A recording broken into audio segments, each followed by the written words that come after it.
It's crunch time for people who want to take time off before the end of the year. We are turning to Elizabeth Lotardo, author and workplace expert. What's the first thing people should keep in mind?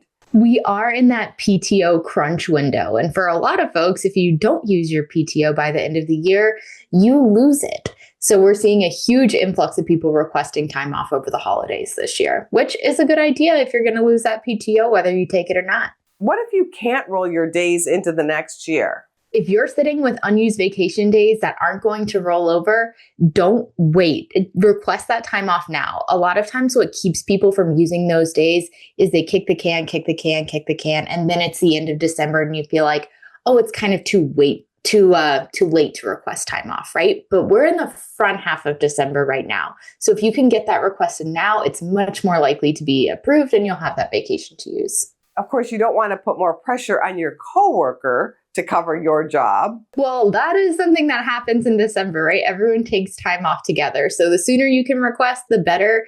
It's also helpful to show your plans instead of just going to your boss, hey, I'd like, 3 weeks off for the holidays. Show that you've thought through the implications and say, so-and-so is going to cover this meeting for me, or I talked to this customer, they're fine to wait on whatever it is. Show that you're thinking through the logistics on the business side of taking time off, not just the volume of days and where they fall on the calendar. Something I saw over Thanksgiving is people working to give their coworkers time off. That is so kind.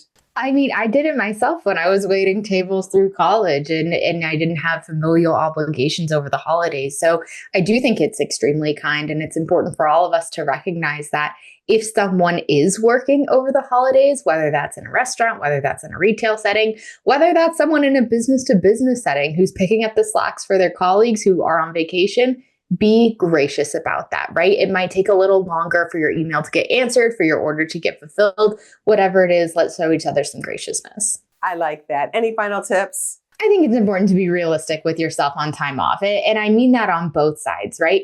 Can you take 3 weeks completely off if you're the only person who knows how to do your job? Probably not. But on the flip side of that, is the world going to crumble if you don't answer an email on Christmas Eve? Also, probably not. So it's going to be role dependent, but try and find that sweet spot and remember that your PTO is yours for the using. Thank you for using your personal time to come on our show. Thanks for having me.